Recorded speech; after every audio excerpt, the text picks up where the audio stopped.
آيات الله لعلهم يتذكرون ذلك من آيات الله لعلهم يذكرون صدق الله مولانا العظيم. அன்பான அல்லாஹ்வின் நல்லடியார்களே, அல்லாஹ் ரப்புல் ஆலமீன் நமக்கு செய்த மாபெரும் கிருபை, அல்லாஹ் நம்மை இந்த புனிதமிக்க ரமலான் மாதத்தை அடையும் நற்பாக்கியத்தை கொடுத்தான். அதிலும் குறிப்பாக ஒவ்வொரு நாளும் தராவீஹுடைய பாக்கியத்தை, தஹஜ்ஜுடைய பாக்கியத்தை, மார்க்க ஃபிக்ஹ் சட்டங்களை ஒவ்வொரு நாளும் கேட்பதற்கும் அதை பேசுவதற்கும் தெரிந்து கொள்வதற்கும் உண்டான வாய்ப்பை கொடுத்தார். புனிதமிக்க குர்ஆனை விளங்குவதற்கும் அதை பற்றி பேசி கருத்துக்களை பரிமாறிக்கொள்வதற்கும் உண்டான மகத்தான பாக்கியத்தை வழங்கினான். அல்ஹம்துலில்லாஹ் சும்ம அல்ஹம்துலில்லாஹ். அன்பான அல்லாஹ் நல்லடியார்களே, அல்லாஹ் ரப்புல் ஆலமீன் தன் அடியார்களுக்கு நிறைய கண்ணியங்களை கொடுத்திருக்கிறான், நிறைய மரியாதை அல்லாஹ் மனிதர்களுக்கு தந்திருக்கிறான். அதிலே ஒன்றுதான் நம் மானத்தை மறைப்பதற்கு இறைவன் கொடுத்த ஆடை.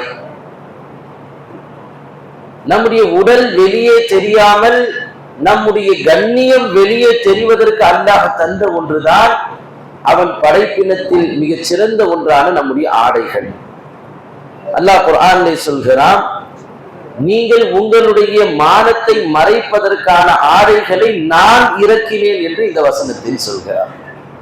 உங்களுடைய கண்ணியம் பாதுகாக்கப்படுவதற்கு, உங்களுடைய மானங்கள் வெளியே தெரியாமல் இருப்பதற்கு நான் இறக்கி கொடுத்ததுதான் நீங்கள் போட்டிருக்கக்கூடிய ஆடைகள்.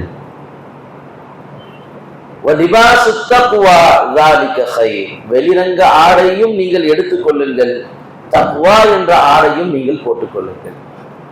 தக்வா என்ற ஆடையை நீங்கள் அணிந்து கொண்டால் வெளிரங்கம் அழகானதை போல் உங்கள் உள்ளமும் உள்ரங்கமும் பிரகாசமாகிவிடும், ஜோதிமயமாக மாறிவிடும். அதனால் தக்வா என்ற ஆடையும் நீங்கள் எடுத்துக் கொள்ளுங்கள், அது உங்களுக்கு மிகச் சிறந்தது என்று அல்லாஹ் தஆலா பேசுகிறார். எனவே மானத்தை மறைப்பது கண்ணியம், மானம் வெளியே தெரிவது என்பது ஒரு அருவருப்பு, அது ஒரு கேவலம், அது ஒரு கண்ணிய குறைவாக இருக்கிறது. ஒரு மனிதன் தன்னுடைய மானத்தை தன்தானாக வெளியே தெரிய வைப்பது என்பது அது ஒரு மோசமான ஒரு விஷயம். சையதுனா ஆதம் அலைஹிஸ்ஸலாம் கேடுகெட்ட அந்த ஷைத்தானின் பேச்சை கேட்டு அவனுடைய சூழ்ச்சியால் சொர்க்கத்திலிருந்து வெளியேற்றப்பட்டார்கள். அவர்களுடைய ஆடைகளும் உருவப்பட்டது. அவர்கள் இலை தலைகளை வைத்து தன்னுடைய மானத்தை மறைத்துக் கொண்டு வருகிறார்கள். அதற்கு பிறகு அவர்களுக்கு அல்லாஹ் ஆடைகளை அணிவித்தார். அவர்கள் பாவங்கள் மன்னிக்கப்பட்டது. அவர்களிடம் ஷைத்தானால் ஏற்பட்ட சில சருகுதல்கள், நபிமார்களுடைய விஷயத்தை நம் பாவம் என்று சொல்வதற்கு கூட நாம் பயப்பட வேண்டும். ஒரு சில சருகுதல்களினால் அவர்கள் வெளியேற்றப்பட்டார்கள், ஆடை பிடுங்கப்பட்டது, இலைகளை வைத்து மறைத்தார்கள். மறுபடி அல்லாஹ் அவர்களுக்கு உயர்ந்த அந்தஸ்தை கொடுத்தான், ஆடையை திரும்ப கொடுத்தான். எனவே இந்த ஆடை என்பது ஒரு மனிதன் சுத்தமாக இருக்க வேண்டும் என்பதை ஒவ்வொரு வினாடியும் உணர்த்தி கொண்டே இருக்கிறது. இந்த ஆடையின் மூலமாக அல்லாஹ் நம் மானத்தை மறைக்கிறான், கண்ணியத்தை வழங்குகிறான். எனவே எந்த ஒரு முஃமினும் தன்னுடைய மானத்தை வெளிப்படுத்துவதற்கு அல்லாஹ் அனுமதி கொடுக்கவில்லை. யாருமே ஸ்டைலுக்காகவோ இன்ன பிற வேறு தேவைகளுக்காகவோ தன் உடலில் மறைக்கப்பட வேண்டிய பகுதியை வெளியே காட்டக்கூடாது. இது அல்லாஹ் நமக்கு கண்ணியத்தை வழங்கி இருக்கும் பொழுது ஒரு மனிதன் தனக்குத்தானே கேவலப்படுத்திக் கொள்ளலாமா? அது எந்த மூலமாக இருந்தாலும் சரிதான். ஸ்போர்ட்ஸுக்கு போகணும், ஃபுட்பாலுக்கு போனா டவுசர் தான் போட்டாகணும். உங்களை ஃபுட்பால் விளையாட சொன்னது யார்? எவ்வளவு பிசிக்கல் ஆக்டிவிட்டிஸ் இருக்கிறது. உடலை நாம் ஸ்ட்ராங்காக வைத்துக் கொள்வதற்கான பிசிக்கல் என்டர்டைன்மெண்ட்டை அல்லாஹ்வும் ரசூலும் வலியுறுத்துகிறார்கள். ஒரு மனிதன் தன்னுடைய உடற்பயிற்சியை கொண்டு தன் உடலை கட்டுமஸ்தாக வைத்திருக்க வேண்டும், அதில் நோய் நொடிகள் இல்லாமல் பாதுகாக்க வேண்டும், அதிலிருந்து வெளியேற வேண்டிய கெட்ட சத்துக்கள் வெளியாக வேண்டும், நல்ல விஷயத்தை அவன் உள்ளே எடுத்துக்கொள்ள வேண்டும், புரோட்டீன் வேண்டும், விட்டமின் வேண்டும், கார்போஹைட்ரேட்ஸ் வேண்டும். அது உணவு மாறலாகவும் அவன் எடுத்துக்கொள்ளணும், உடல் பயிற்சி மூலமாகவும் அவன் எடுத்துக்கொள்ளணும். ஆனால் அதற்காக எனக்கு இந்த விளையாட்டு பிடிக்கும், எனக்கு கபடி பிடிக்கும், எனக்கு ஹாக்கி பிடிக்கும், ஆனா அங்க டவுசர் தான் போட சொல்றாங்களே, அதனால நான் டவுசர் போட்டுக் கொள்ளலாம் இல்லை டவுசர் போடக்கூடாது, அதை நீ விளையாடக்கூடாதுன்னா அப்ப மார்க்கம் விளையாட்டையே தடுக்கிறதா? எதிர்மறையான எண்ணங்கள். எத்தனை விளையாட்டுகள், எத்தனை நல்ல விஷயங்களை நாம் உடலை மறைத்து கொண்டு செய்ய வேண்டியது இருக்கிறது. கிரிக்கெட் இருக்கிறது, உடற்பயிற்சிகள் இருக்கின்றன, டென்னிஸ் விளையாட்டு இருக்கிறது. எத்தனையோ விளையாட்டுகளை நாம் உடலை மறைத்து கொண்டு விளையாட முடியும் தானே. ஆனால் நான் இதைத்தான் விளையாடுவேன், அதற்கு அவர் எதை போட சொன்னாலும் போடுவேன் என்று சொல்வது ஒரு முஃமினுக்கு அழகல்ல.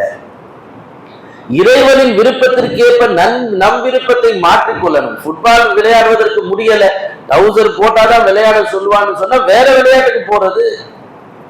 அதனால் நாம் எந்த காலகட்டத்திலேயும் நம் மானத்தை வெளியே தெரிய வைக்க கூடாது. ஒரு சில தொழுகையாளிகளை பார்க்கிறோம், அவர்கள் ஜாக்கிங் போறாங்க, வாக்கிங் போறாங்க, வீட்டுல ரிலாக்ஸா இருப்பதற்காக என்று சொல்லி டவுசர் போட்டிருக்கக்கூடிய காட்சிகளை பார்க்கிறோம். 13, 14 வயதாயிடுச்சு பையனுக்கு, 9, 10 வயசு ஆயிடுச்சு, அவன் வீட்டுல டவுசர் போட்டிருக்கிறான், வெளியே பேண்ட் போட்டிருக்கிறான். யார் கொடுத்தது இந்த உரிமையை?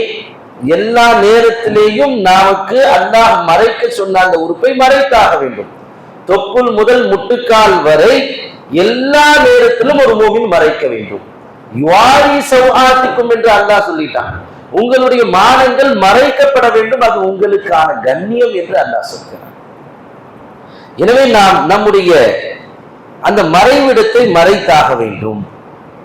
ஸ்கூல் யூனிஃபார்ம்ல அதை கொடுக்கிறாங்க, ஸ்கூலை மாத்திடணும், ஆனால் அந்த உடையை நாம் மாற்றக்கூடாது. ஒரு ஸ்கூல் இல்லைன்னா 1000 ஸ்கூல் இருக்கிறதே, எத்தனையோ நல்ல ஸ்கூல்கள் இருக்கிறதே. படிப்பு குறைவாக இருந்தாலும் சரி, அல்லாஹ் ரசூலுக்காக மார்க்கத்தை பின்பற்றுவதற்காக நாம் எந்த ஸ்டெப் எடுத்து வச்சாலும் அல்லாஹ் அந்த வெற்றியை கொடுப்பான். இல்ல மார்க்கத்தினுடைய விஷயத்தை நாம கொஞ்சம் முன்ன பின்ன இருந்துக்கலாம், நல்ல எஜுகேஷன் கிடைக்குமேன்னு சொன்னா அந்த எஜுகேஷன் கடைசி வரை நம் பிள்ளைகளுக்கு கிடைக்காது. எனவே எல்லா விஷயத்திலேயும் நாம் மார்க்கத்தை முன்னிலைப்படுத்த வேண்டும். அல்லாஹ் மறைக்க சொன்னதை எவனுக்கும் அனுமதி இல்லை அதை தெரிந்து காட்டுவதற்கு. ஒரு மனிதன் தனிமையில் குளிக்கிறான், அப்ப அந்த நேரத்துல டவுசர் போட்டுக்கலாமா, ஜட்டி போட்டுக்கொண்டு குளிக்கலாமா? அப்பொழுதும் அதை செய்யக்கூடாது. தொப்புளிலிருந்து முட்டுக்கால் வரை மறைத்தே ஆக வேண்டும். இது மார்க்கம் கொடுத்திருக்கக்கூடிய கண்ணியம். It is a pride for a mu'min. ஒரு பிலீவர், ஒரு முஃமினுடைய ஒரு பெருமை, ஒரு அலங்காரம் ஆடை. அதை மறைக்க வேண்டிய இடத்தை மறைத்துத்தான் ஆக வேண்டும். எனவே நாம் எந்த நேரத்திலும் அதை நாம் செய்துவிடக் கூடாது. நம்முடைய மானம் வெளியே தெரிவதை அல்லாஹ் ஃபாஹிஷா என்பதாக சொல்கிறார். குர்ஆன் அல்லாஹ் சொல்லுவான், வல்லதீன இதா ஃபஅலு ஃபாஹிஷத்தன் காலு வஜத்னா அலைஹி ஆபாஅனா. முன் சென்ற மக்கத்து குறைஷிகள் அவர்கள் எப்படி தங்களுடைய இபாதத்து வச்சிருந்தாங்க, வணக்க வழிபாடுகள், மக்கள் ஒவ்வொரு மாதிரி இருந்தாங்க. குறைஷிகள் தங்களை ஹுமுஸ் என்பதாக சொல்லிப்பாங்க. ஹுமுஸ் அப்படின்னு சொன்னா ரொம்ப மார்க்கத்தில் சரியானவர்கள், ரொம்பவும் புனிதமானவர்கள், அவர்கள் உயர் குலத்தவர்கள் அப்படின்னு ஒரு டைட்டில் அவர்கள் இருந்தது. உயர்குலம் தாழ்ந்த குலம் அப்படின்னு 2 டைப் இருந்தாலும் அந்த உயர்குலத்தில் உயர்ந்தவர்கள் குறைஷிகள். அதற்கு கீழே பனு கினானா இருந்தது, பனு கலப் இருந்தது, நிறைய கோத்திரத்தார்கள் இருந்தார்கள். குறைஷிகள் ஹுமுஸ் என்ற அந்தஸ்தை பெற்றவர்கள்.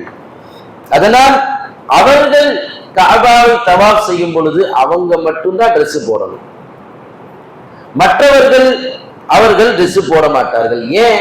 அவர்கள் ஒரு கொள்கை வச்சிருந்தாங்க, லா யதூஃபூன ஃபீ சியாபின் அஸல்லாஹ ஃபீஹா. எந்த ட்ரெஸ்ஸை கொண்டு போட்டுக்கொண்டு பாவம் செய்தார்களோ அந்த ட்ரெஸ்ஸை வச்சுக்கிட்டே அல்லாஹ்வை தவாப் செய்யலாமா? இந்த ட்ரெஸ்ஸை கொண்டு நான் ஒரு தப்பு செஞ்சுட்டேன், அந்த ட்ரெஸ்ஸை போட்டு வந்து தொழுதா எவ்வளவு பெரிய தவறு என்பதை போன்ற ஒரு கொள்கையை அவர்களாக ஏற்படுத்தி கொண்டார்கள். அதனால ஒன்னு ட்ரெஸ் போட்டு தொழுவதாக இருந்தால் புது ட்ரெஸ் எடுத்து போடுவாங்க. புதுசா ஃப்ரெஷ்ஷா ஒரு ட்ரெஸ் எடுக்கிறது, அதை போட்டுக்கொண்டு காபாவை தவாப் செய்வார்கள், அடுத்து அந்த ட்ரெஸ்ஸை எடுத்து போட்டுருவாங்க, அவ்வளவுதான். அது யாரும் எடுக்கவும் மாட்டார்கள். அல்லது இந்த ஹுமுஸ் என்று சொல்லக்கூடிய குறைஷிகளிடமிருந்து அவங்க ட்ரெஸ்ஸை வாங்கி போட்டுக்கலாம், அவங்க ட்ரெஸ்ஸை போட்டுக்கிட்டு தவாப் செய்யலாம், அல்லது புது ட்ரெஸ்ஸை போட்டு தவாப் செய்யலாம். இது ரெண்டுமே கிடைக்கலன்னா என்ன செய்யறது? குறைஷிகளுடைய ட்ரெஸ்ஸும் கிடைக்கல, புது ட்ரெஸ்ஸும் ஒரு மனிதரிடம் இல்லை என்று சொன்னால் ருப்பமா காலத்தில் மர்அத்து ததூஃபு உரியானா, ரெண்டுமே கிடைக்கலன்னு சொன்னா நிர்வாணமாகவே அவர்கள் காபாவை தவாப் சுற்றுவார்கள். புனிதமிக்க ஆலயத்தை, அல்லாஹ்வுக்காக வழிபடக்கூடிய அந்த இடத்தை, அந்த வழிபாட்டை நிர்வாணமாக செய்து கொண்டிருந்தார்கள். பெண்களும் அப்படி நிர்வாணமாகத்தான் தவாப் செய்தார்கள். எந்த நேரத்தில்? அதனால் அதிகமாக பெண்கள் இரவு நேரத்தில் தவாப் செய்வார்கள். தங்களுடைய அந்த மறைவிடத்தில் மட்டும், தங்களுடைய மறைவான உறுப்புகளை மட்டும் அவர்கள்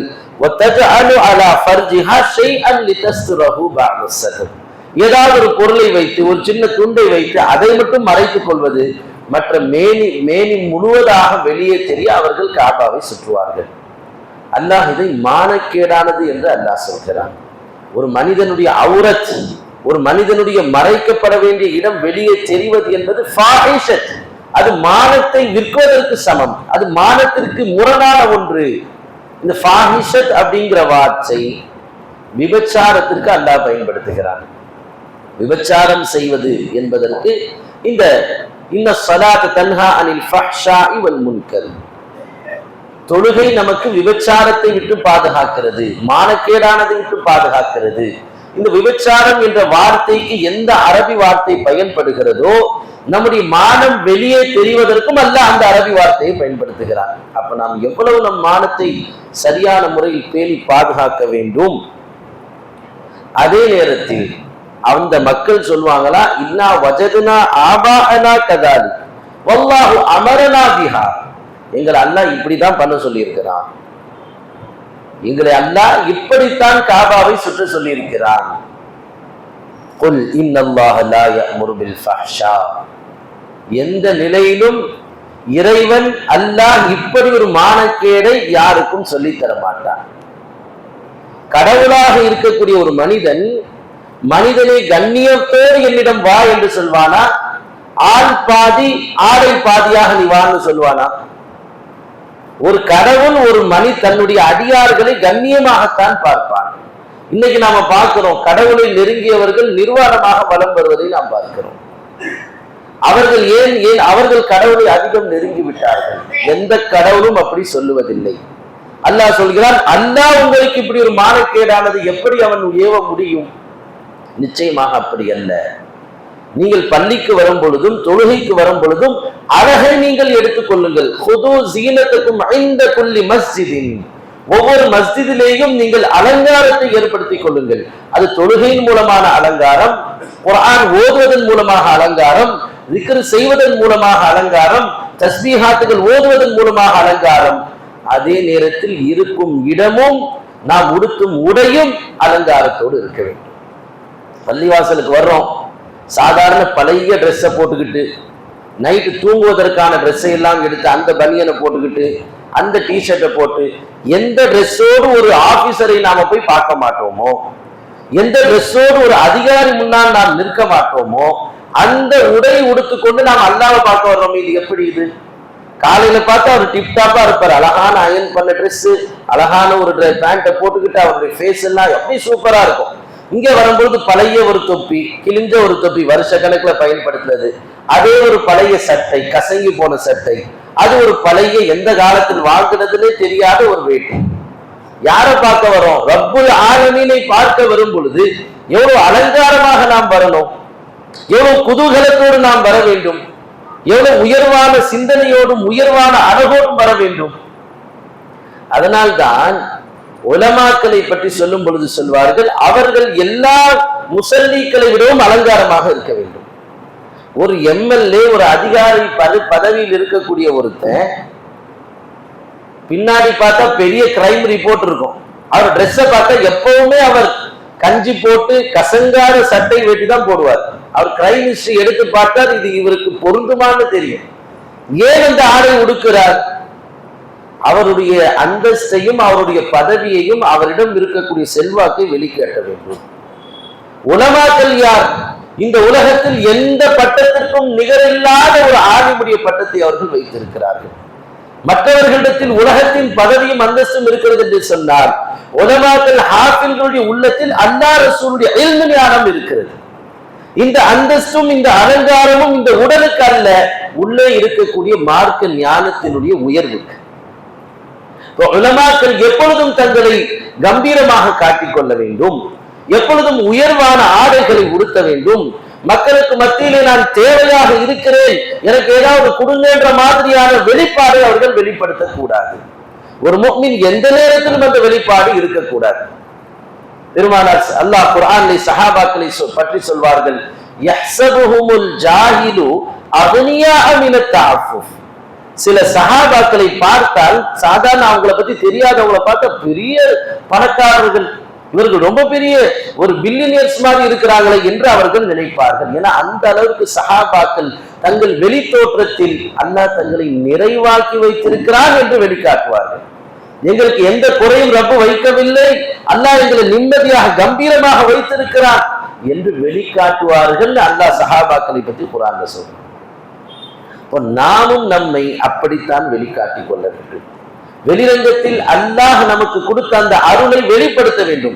சில பேர் சாப்பாடுக்கு நிறைய செலவு பண்ணுவாங்க, வீட்டுல இருக்கக்கூடிய அழகு சாதனங்களுக்கு எல்லாம் நிறைய செலவு பண்ணுவாங்க. ஷோகேஸை பார்த்தா அப்படி இருக்கும், டைல்ஸை பார்த்தா அப்படி இருக்கும், வெளி தோட்டத்தை பார்த்தா அப்படி இருக்கும்.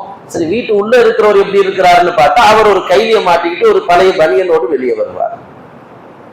வீடு அலங்கரிப்பது மனிதன் வாழ்வதற்கு தான். எவ்வளவு அலங்காரமாக நாம் இருக்க வேண்டும். அதனால் நல்ல ஆடைகளை உடுத்துவது, நல்ல டிரெஸ்களை நாம் போடுவது, இது பகட்டுக்கானது என்று நாம் நினைக்க கூடாது. பெருமைக்காக அணிவதுன்னா பெருமை மனதில் தெரிய வேண்டும், மனதில் இருக்கத்தான் பெருமை.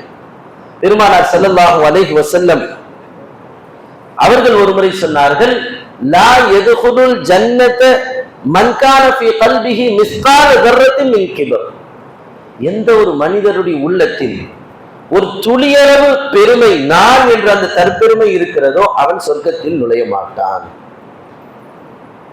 சையதுனா அப்துல்லாஹ் இப்னு மஸ்ஊத் ரலியல்லாஹு அன்ஹு அறிவிக்கிறார்கள். உடனே அங்க ஒரு மனிதன் எழுந்து கேட்கிறார், யா ரசூலல்லாஹ், அப்போ நீங்கள் சொல்வதை பார்த்தால் ஆச்சரியமாக இருக்குது. இன்ன ரஜுல யுஹிப்பு அன் யல்பஸ ஹஸனன் வ யுஹிப்பு வ நஅலுஹு ஹஸனன். இன்ன ரஜுல யுஹிப்பு அன் யகூன ஸௌபுஹு ஹஸன் வ நஅலுஹு ஹஸன். இவரை பற்றி நீங்கள் என்ன நினைக்கிறீர்கள்? ஒரு மனிதர் எப்பவுமே நல்ல ஆடை உடுத்தணும்னு நினைக்கிறார், எந்த செருப்பு போட்டால் நல்ல செருப்பு போடணும்னு நினைக்கிறார், தன்னுடைய வெளிரங்கத்தை ரொம்ப சூப்பரா இருக்கணும்னு நினைக்கிறாரு. இவரை பற்றி நீங்கள் என்ன நினைக்கிறீர்கள் அப்படின்னு சஹாபாக்கள் ஒருவர் பெருமானார் ஸல்லல்லாஹு அலைஹி வஸல்லம் அவர்களிடத்தில் கேட்கிறார்கள். இப்போ பெருமானார் ஸல்லல்லாஹு அலைஹி வஸல்லம் சொன்னார்கள், இன்னல்லாஹ ஜமீலுன், அல்லாஹ் அழகானவன், யுஹிப்புல் ஜமால், அவன் அழகாக இருப்பதைத்தான் விரும்புகிறான். நீங்கள் பங்கரையாக பரதேசியாக ஒன்றுமில்லாதவராக அவன் முன்வந்து நிற்பதை அல்லாஹ் விரும்புவதில்லை. நீங்கள் டிப்டாப்பாக அல்லாஹ் முன்னாடி வந்து நிக்கணும். தன் அடியாரை அல்லாஹ் பார்க்கும் பொழுது சந்தோஷமாக பார்க்கணும். எப்படி ஒரு தாய் தன் குழந்தையை அலங்கரித்து பார்க்க விரும்புவாளோ, 70 தாயை காட்டிலும் கிருபையுள்ள அல்லாஹும் நம்மை அலங்காரமாக பார்க்க விரும்புகிறார். சொல்லிவிட்டு பெருமானார் ஸல்லல்லாஹு அலைஹி வஸல்லம் சொன்னார்கள், அல் கிப்ரு பத்ருல் ஹக். கிபர் என்பது என்ன?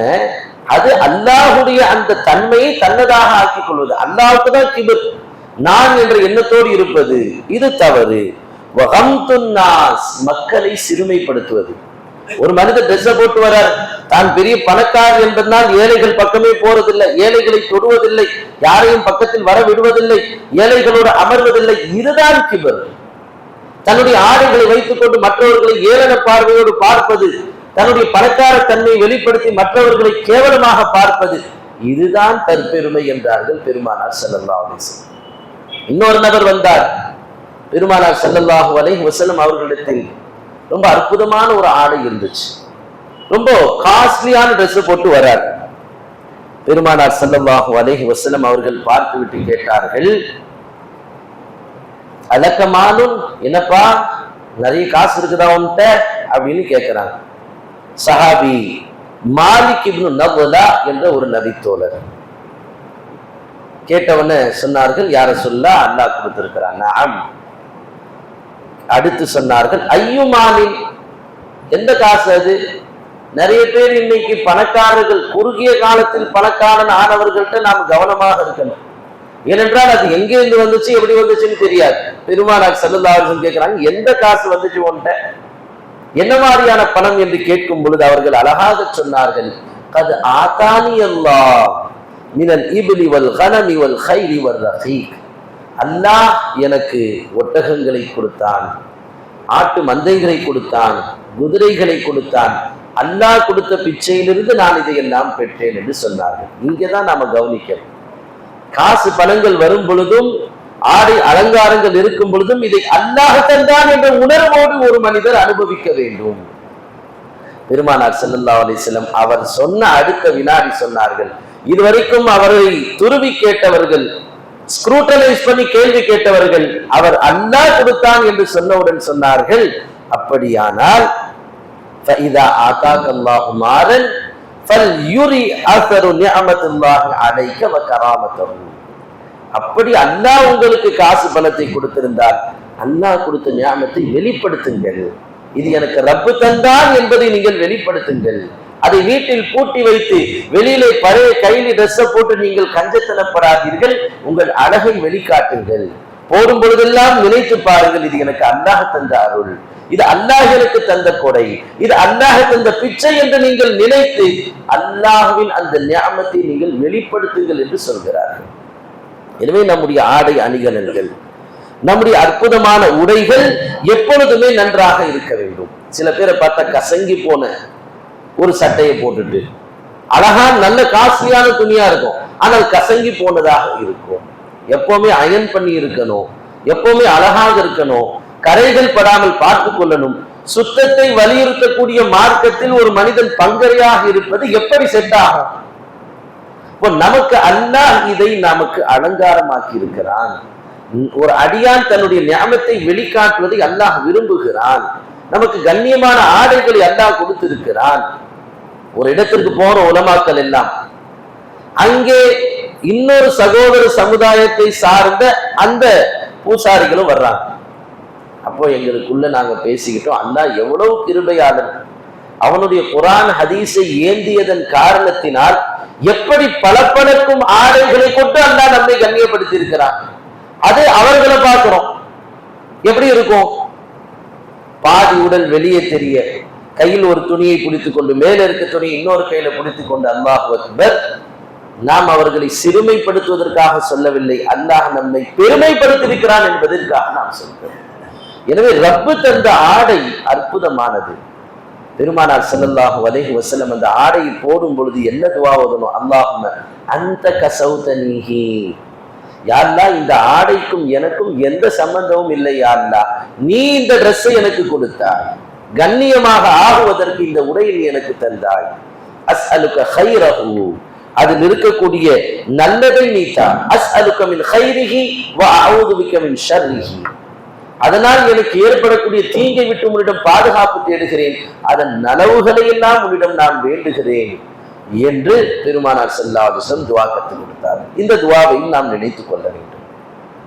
இன்னொன்று சொன்னார்கள் பெருமானார் ஸல்லல்லாஹு அலைஹி வஸல்லம், புத்தாடைகள் உடுக்கும் பொழுது, நல்ல ஆடைகள் போடும் பொழுது, அல்ஹம்துலில்லாஹில்லதி கசானி ஹாதா ஸௌப் வரஸகனீஹி மின் கைரி ஹவுலின் மின்னி வலா குவா. ஆடைகள் கையில வந்து நாம போடும் பொழுது, நான் சம்பாதித்து வாங்கியது, என்னுடைய பணத்தில் வாங்கியது என்ற உணர்வோடு ஒரு முஃமின் அணியக்கூடாது. அல்ஹம்துலில்லாஹ், அல்லாஹ்வுக்கே எல்லா புகழும். எப்படிப்பட்டவன்? என்னுடைய எந்த ஆற்றலும் இல்லாமல், எந்த சக்தியும் இல்லாமல், எந்த முயற்சியும் இல்லாமல், என்னிடமிருந்து எதுவுமே நடக்கவில்லை, ஆனால் அல்லாஹ் இந்த ஆடையை கொடுத்தான். வாங்கினது சரவணா ஸ்டோர்ல இருக்கலாம், வாங்கினது பீட்டர் இங்கிலாந்துல இருக்கலாம், வாங்கியது லூயி பிலிப்பில் இருக்கலாம், எங்கே இருந்தாலும் சரி, நாம் போடும் பொழுது அல்லாஹ் கொடுத்த அருள் என்ற உணர்வோடு நாம் போட வேண்டும். இதையும் நமக்கு பெருமானார் ஸல்லல்லாஹு அலைஹி வஸல்லம் கற்றுத் தருகிறார்கள். எனவே மானம் மறைக்கப்பட வேண்டும், அது நல்ல உடையாக இருக்கணும். இன்னைக்கு இந்த ஆடைகளை உடுத்தும் அவர்கள் நிர்வாணமானவர்களாக இருக்கிறார்கள். பெருமானார் ஸல்லல்லாஹு அலைஹி வஸல்லம் சொல்வார்கள், காசியாத்துன் ஆதியாத்துன். பெண்களில் சிலர் எப்படி இருப்பாங்க?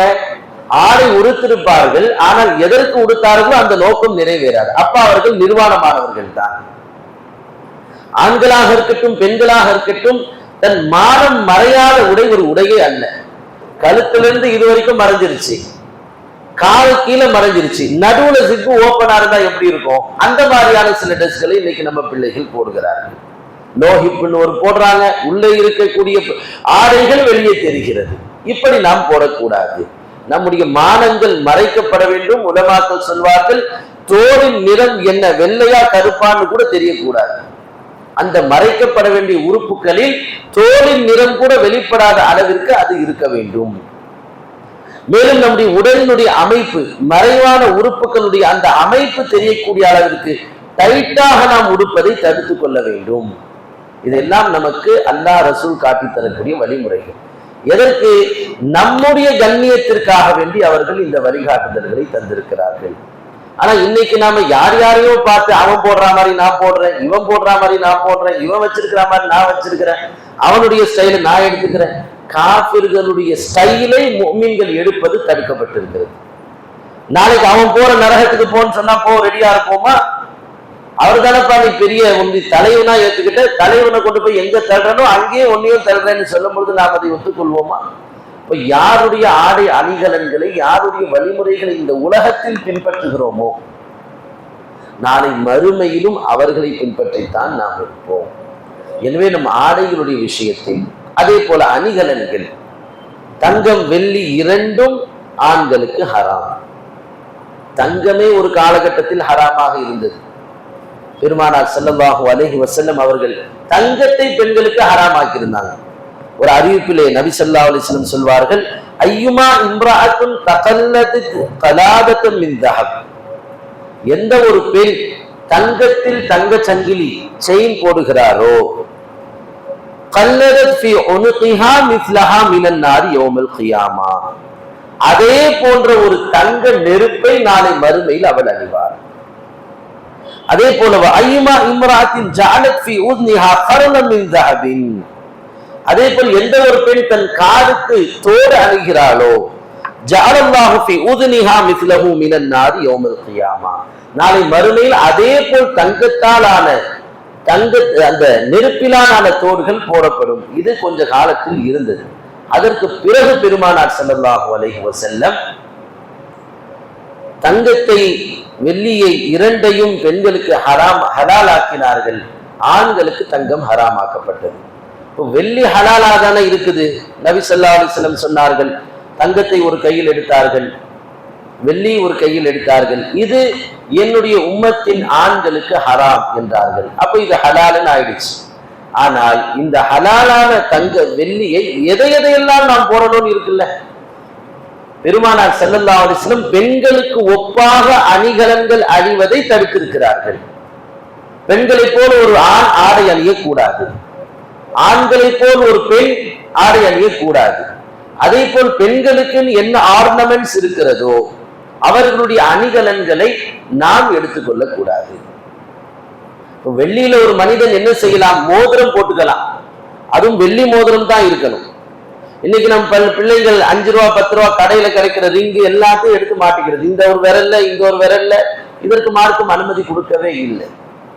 அதே போல அவர்களை போடுவதை போல வெள்ளி ஹலால் ஹஸ்ரத், அதனால இங்க ஒரு செயின் போட்டுக்கிறது, கையில ஒரு பிரேஸ்லெட் போட்டுக்கிறது, காதுல ஒரு கம்பல் போட்டுக்கிறது, இதெல்லாம் யார் சொல்லி கொடுத்தது? இமாம்கள் சொல்வார்கள், அர்ரஜுலு இதா லபிஸ மினல் ஃபில்லதி மிஸ்ல மா யுஷப்பிஹு பின் நிஸா மின் ஹுலிகல் ஹில்கா வஸ்ஸிவார் வல் குர்த் வல் கிலாதா ஃபலா யம்பகி, ஒரு மனிதன் பெண் அணிவதை போல வெள்ளியிலே தங்கச்சங்கிலி அணியக்கூடாது. வெள்ளி பிரேஸ்லெட் அவனுடைய அணிகலனும் கிடையாது, அது அலங்காரமும் கிடையாது. வெள்ளி கம்பலை எடுத்துக்கொள்ளக்கூடாது. வெள்ளி கொலுசுகள் பெண்கள் போடுவதை போல் போடக்கூடாது. அது ஒண்ணுதான் இன்னும் பேலன்ஸ் இருக்குன்னு நினைக்கிறேன். விட்டா அடுத்த ஸ்டேஜ் அதுதான். இன்னும் எல்லாத்தையும் போட்டு முடிச்சாச்சு இல்ல, கால்ல கொலுசு மட்டும்தான் இன்னும் ஆண்கள் போடவில்லை. அது சிறு குழந்தையாக இருந்தாலும் சரி, குழந்தையிலிருந்தே நம் பிள்ளைகளுக்கு ஆடை அணிகலன்களை சரியாக நடத்த வேண்டும். கையில் மோதிரம் போட்டுக்கலாம் ஒரு ஆண், வெள்ளியில வாட்சி போட்டுக்கலாம், தவறில்லை. வெள்ளியிலே தன்னுடைய ஆடையில் ஒரு பட்டன் வைத்துக் கொள்கிறார், தவறில்லை. எதை மார்க்கம் அனுமதித்திருக்கிறதோ அதை மட்டும்தான் வெள்ளியில போடணும். பெண்கள் போடக்கூடிய எல்லாத்தையும் நாம போட்டுட்டு இதை வெள்ளிதான் ஹலால் ஆச்சு, நமக்கே நம்மிடமே ஞானத்தை பேசக்கூடியவர்கள் இருப்பார்கள். அது வெள்ளியில ஆண்கள் போடலாமே, என்ன தப்பு இருக்குது என்று நம்மள்கிட்ட பத்துவா நம்ம மனசை குழப்பி விட்டுருவாங்க. அப்ப எதை போடணுமோ அதை போட வேண்டும். எது மார்க்கம் தடை செய்திருக்குதோ அது தடைதான். நமக்கு அல்லாஹ் ரசூல் கொடுத்ததுதான் அலங்காரம். எனவே ஆடை விஷயத்திலும் சரி, அணிகலன்கள் விஷயத்திலும் சரி, சிறு வயதிலிருந்தே பிள்ளைகளை பழக்கணும். இன்னைக்கெல்லாம் திருமணத்துல பார்த்தா பெண் வீட்டார் மாப்பிள்ளையை கண்ணியப்படுத்துறது எப்படி? ஹஸ்ரத் அப்பதான் துஆவை முடிச்சிருப்பாங்க. முசாபா செய்யறதுக்கு முன்னாடி முதல்ல தங்க சங்கிலியை கொண்டு வந்து மாட்டுறாங்க. யாருக்கு? ஆம்பளை கோட்டு சூட் எல்லாம் போட்டு தாடி வைத்துட்டு தொப்பி போட்டிருக்கிறாரு, அவருக்கு முதல்ல கொண்டு போய் தங்க சங்கிலியை மாட்டுகிறார்கள். எந்த விதத்தில் இது கூடும்? ஒரு பெண்ணுக்கே தங்கத்திலான நெருப்பு மறுமையில் இருக்குன்னு சொன்னா அது அவர்களுக்கு ஹலால் ஆயிடுச்சு. அப்ப ஆண்களுக்கு என்ன? ஆண்கள் யாரெல்லாம் இப்படி பெண்களுடைய அணிகலன்களை குறிப்பாக தங்கத்தில் அணிகிறார்களோ நாளைக்கு அவர்களுக்கு நெருப்புல தங்க செயின் மாட்டப்படும். அப்ப நாம் குழந்தைகளாக இருந்தாலும் சரி, குழந்தையை அலங்காரம் பண்ணி பார்க்கிறேன், எதை அலங்காரம் பண்ணுமோ அதுதான் அலங்காரம் பண்ணணும். அதனால் நாம் குழந்தைகள் பருவத்திலிருந்தே ஆடை விஷயத்தில் ஆணாகட்டும் பெண்ணாகட்டும், ஒரு குழந்தை ஒரு 2 வயசு 3 வயசு சின்ன பிள்ளையா இருந்தா பரவாயில்ல, 3-4 வயதிற்கு மேல் தாண்டும் பொழுது அவர்களுக்கு சிரமம் இல்லாத வகையில் அவர்களுடைய மறைவிடத்தை மறைத்து பழக்க வேண்டும். அவர்களுக்கு நல்ல அணிகலன்கள் விஷயத்தில் எது தடுக்கப்பட்டதோ அதை தடுத்து பழக வேண்டும்.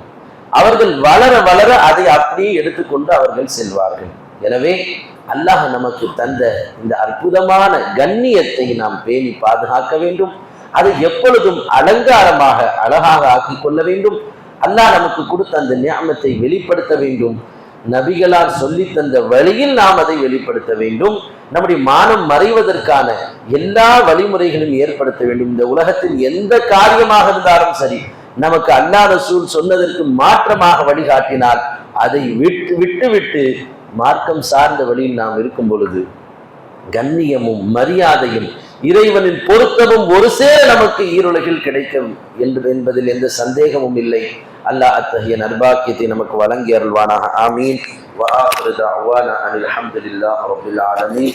அஸ்ஸலாமு அலைக்கும் வரஹ்மத்துல்லாஹி வபரகாத்துஹு.